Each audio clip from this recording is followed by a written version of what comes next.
सीधे चलते हैं हर्ष के पास, हमारे सहयोगी, और लगातार जो है आंकड़ों के जादूगर के तौर पर काम कर रहे हैं।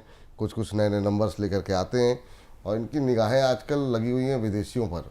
तो विदेशी निवेशक क्या कर रहे हैं, क्या खरीद रहे हैं, बेच रहे हैं, सारे नंबर्स हमको बताते रहते हैं। हर्ष बताइए आज क्या कुछ नंबर है आपके पास? सर धन्यवाद सबसे पहले तो इस कॉम्प्लीमेंट के लिए। सर तो देखिए, भारत और पाकिस्तान के तनाव के बीच एफआईआई ने कुछ बड़े कदम उठाए हैं। कुछ सेक्टर्स में खरीदारी करी है, कुछ सेक्टर्स में बिकवाली करी है, और हम लोग आपको स्टॉक्स के नाम भी बताएंगे कौन से स्टॉक्स में खरीदारी करी है और बिकवाली करी है। लेकिन सबसे पहले हम सेक्टर्स की बात कर लेते हैं। तो 15 अप्रैल से लेकर 30 अप्रैल के बीच कहाँ खरीदारी करी, कहाँ बिकवाली करी, वो आपको बताते हैं। देखिए कौन से सेक्टर्स यहाँ पर खरीदारी करी। फाइनेंशियल सर्विसेज में सबसे ज़्यादा बड़े खरीदार बन के उभरे हैं यहाँ पर, और हमने भी मार्केट का ट्रेंड देखा। BFSI को लेकर ज़बरदस्त एक ट्रेंड देखने को मिला। तो यहाँ पे देखिए फाइनेंशियल सर्विसेज में 18,409 करोड़ रुपए की खरीदारी करते हुए दिखे हैं एफआईआईज यहाँ पर। दूसरा जो सेक्टर है सबसे ज़्यादा कहाँ खरीदारी करी है, टेलीकॉम सेक्टर में 4,648 करोड़ की खरीदारी यहाँ करी है। तीसरे नंबर पर आता है एफएमसीजी में करीब करीब 2,917 करोड़ की खरीदारी करी है। इसके अलावा चौथा सेक्टर में नंबर पे अगर हम लोग बात करें तो वो है कंज्यूमर सर्विसेज।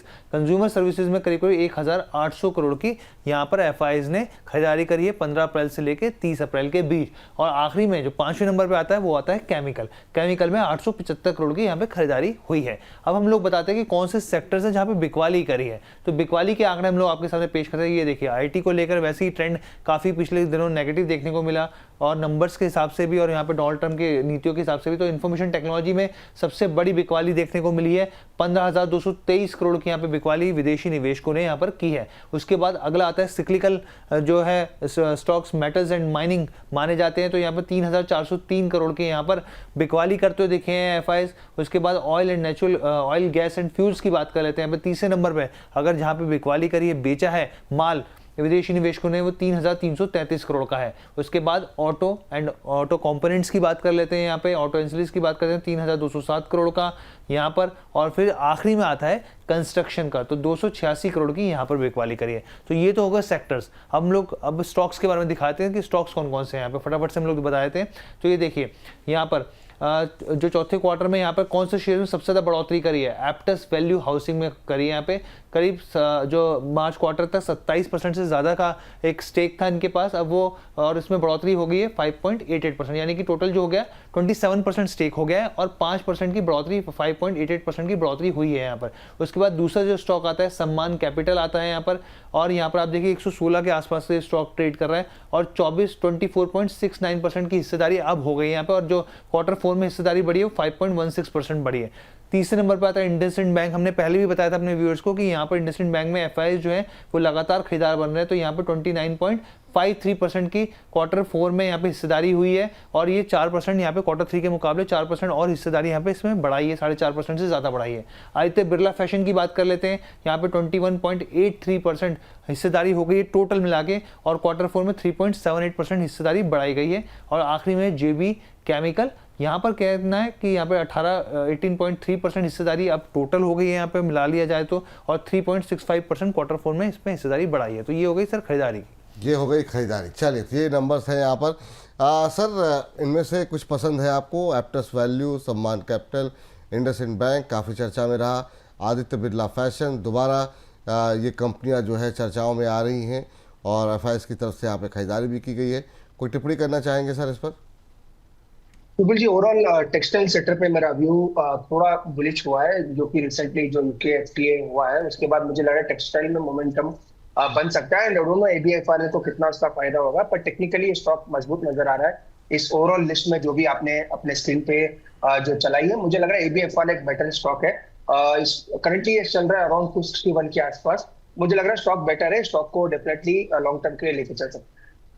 ठीक, और नंबर्स हैं और स्टॉक्स हैं हर्ष? जी सर, जहाँ बिकवाली हो रही है वो हम आपको बताए थे एफआईआईज ने कहाँ माल बेचा है। तो खरीदार है कि यहाँ पे पसंद आया उनको ये स्टॉक्स। अब कहाँ बिकवाली वो हम लोग स्क्रीन पर लेके आते हैं। ये देखिए यहाँ पर तो बिकवाली हिस्सेदारी जहाँ घटाई है उन्होंने, इंडिया सीमेंट सबसे ऊपर है यहाँ पर, और यहाँ पर आप देखिए कि 4.94% यहाँ पर हिस्सेदारी थी, तो गिरावट जो है टोटल मिला के यहाँ पे 9.56% हो गई है।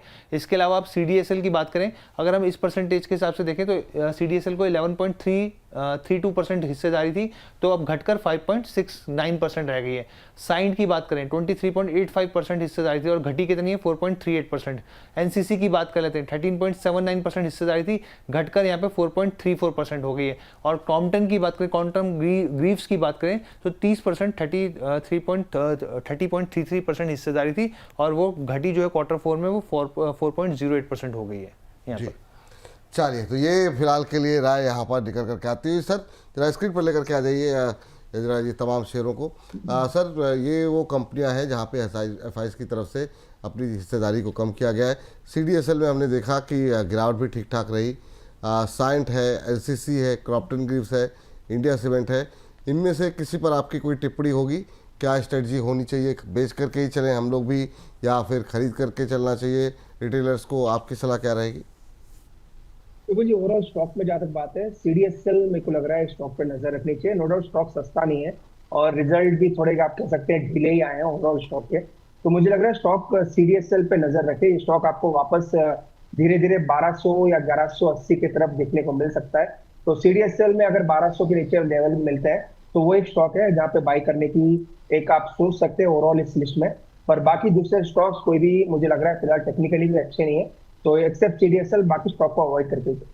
ठीक, तो ये नंबर्स जो है वो निकल करके आते हुए, थैंक यू हर्ष, शुक्रिया आपका ये तमाम नंबर्स लेकर के आने के लिए और हर रोज़ बरोज़ इसी तरीके से हमारे दर्शकों का ज्ञान वर्धन करने के लिए।